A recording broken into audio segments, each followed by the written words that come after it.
Hi children, children's story time. And you know what? I'm telling you 3 days in advance. Today is Thursday, tomorrow Friday, then Saturday, and then Sunday. The second Sunday of the month of May, this is month of May, right? Every year you have the Mother's Day. So come on children, get ready to celebrate. And I'm going to tell you some story time, tell you some stories about, whatever we are today. And moms and dads, if you're listening, and grandma, it is you. Whoever we are, whatever we are, it is because of our mom. Many people say, I have read this, some people say that if your son is great, then mom, you have been great. And if your son is not great, or daughter is not great, if your daughter is not great, mom, it is you who have not been great. And you know what? I don't agree with that. I get a separate realization today, and secretly, mom and dad and children, for you too. If you are great, dear champion daughter, son, because your mom is great. And if you are not great, it is not because your mom is not great. It is that the mom was there to give all the wealth untold of the world, but we were not ready to receive it in our hand. Our hands were filled with pebbles and stones, and mom was ready to give us diamonds. But we didn't have space in our hand, or we were not ready to throw away those junk stones and fill it up with the diamonds as precious gift from our mom and dad. The Mom Day special day, I'm going to tell you some stories.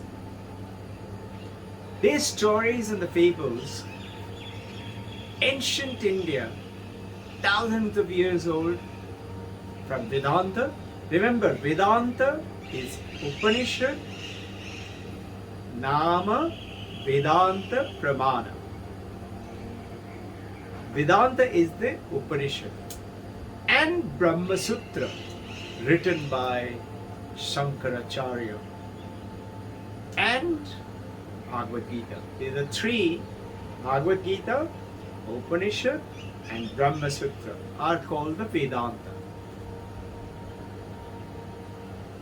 Now, the stories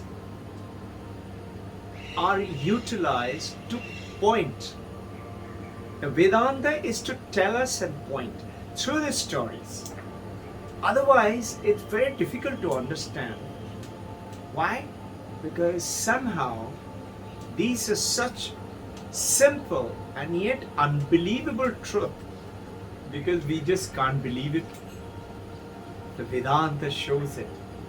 There is a very scholaristic gentleman who subsequently became a monk, and he went to do a special course in Harvard.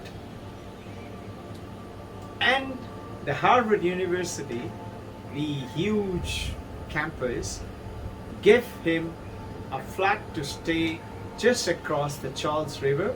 This side of the Charles River is Harvard campus.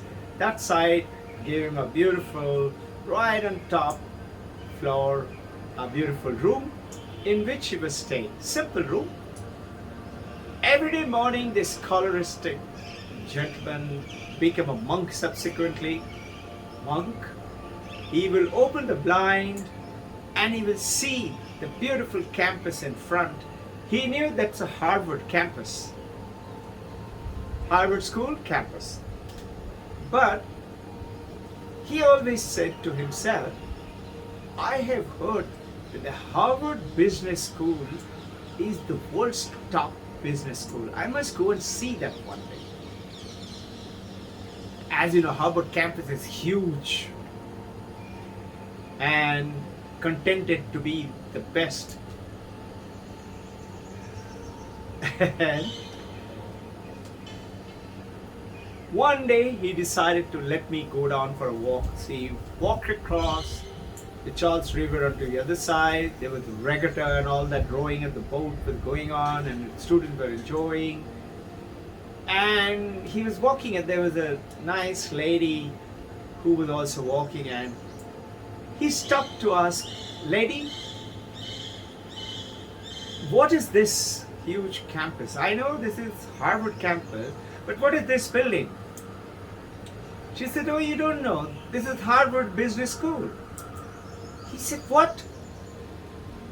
This is Harvard Business School. And I am just in that building.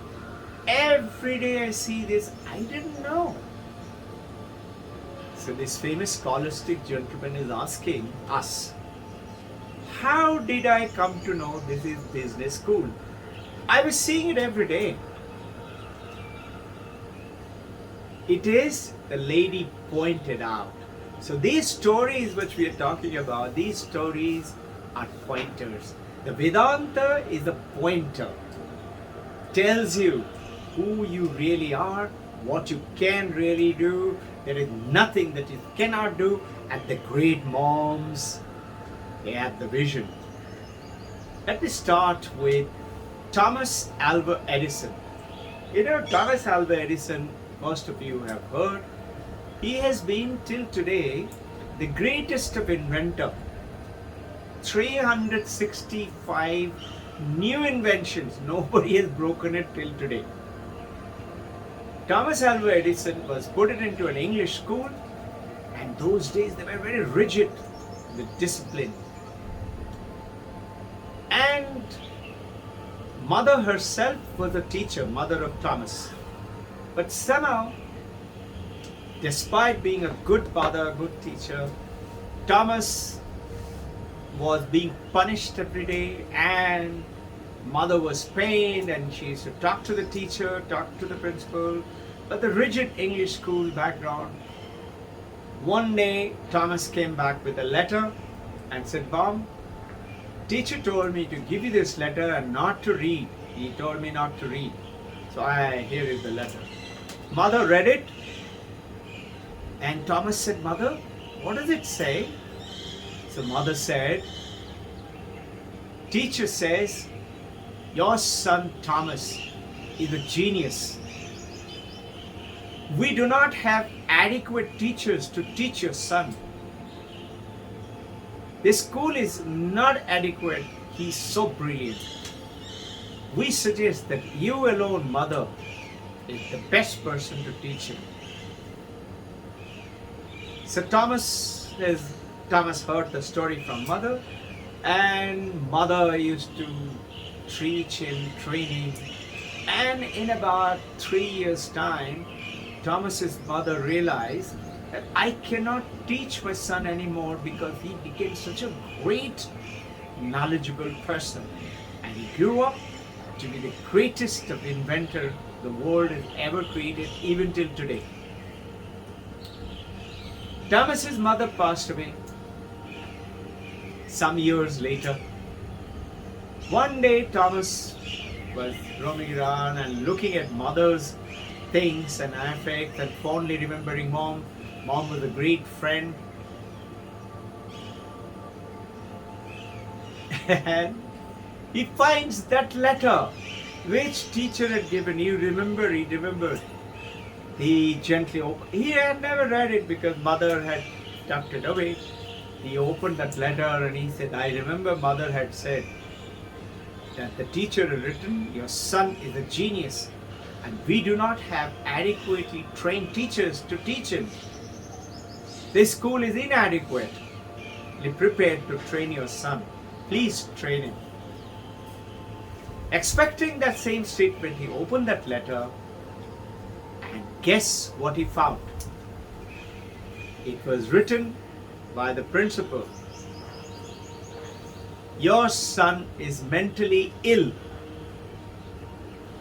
he is unfit to continue in this school, we are expelling him. Just think, children and their mom and dad, same student who was expelled by the principal of an English school became the world's top inventor. This is the power of the mothers. Thomas Alva Edison went back and wrote in his diary, it is the mother who created the greatest inventor on the world. He was already known as the greatest inventor. Just think, I will tell you one more story. Amartya Sen, Nobel laureate, economics. When he was teaching, he became a teacher, then a professor. He was teaching in Shantiniketan, Bolpur, Multiversity. It was called Multiversity. Rabindranath Tagore's University near Calcutta, approximately 4 hours journey from Calcutta by train. Bolpur is the station. We've been there. I was lucky to be there. Beautiful campus. And he was the head of the department of economics. And he was very happy that he's the head of the department. He became from a professor and rose to that height, and he told, Mom, I've become the head of the department. Mom just smiled. Amartya said, why, Mom, you're not happy? She says, this is not the end, it's just the beginning. He said, meaning? I have become head of the economic department of Bolpur Shantiniketan University, of Tagore's University. Very famous. She just smiled. He continued to work. He realized Mom is not happy, so he wrote application to Oxford University in England. He was taken in, he went in and became a professor there. Soon he became, and mother traveled with him. Soon he became the head of the Oxford University economic department. And he said, Mom, I have become the head of the department in Oxford. Mother smiled and said, not enough. He said, now what, Mom? She said, that I don't know. That you will only find out. So, okay, as he went along, he applied for Harvard University above Oxford. And he became Oxford professor and soon became, in a given time, he became the head of the Harvard University. He was elated. Harvard Business University, he became the head of the department. Mother said, not enough. He said, Mom, now what? She said, that I don't know. That only you know. So from there, he became the joint head of Harvard and Oxford. Mother said, not enough. From Harvard, he applied, worked out his paper and applied for Nobel Prize. He got his Nobel Prize. Mother smiled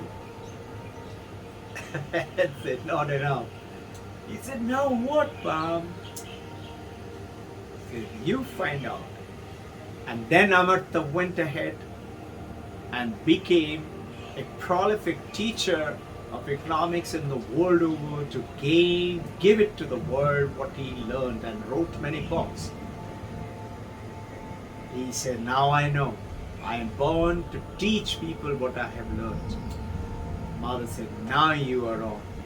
The notice, acquiring the knowledge and the wealth, mother gave the information, not enough, give it to everyone. So what does this story says? Jnanam danena vardate. If you give knowledge, it increases.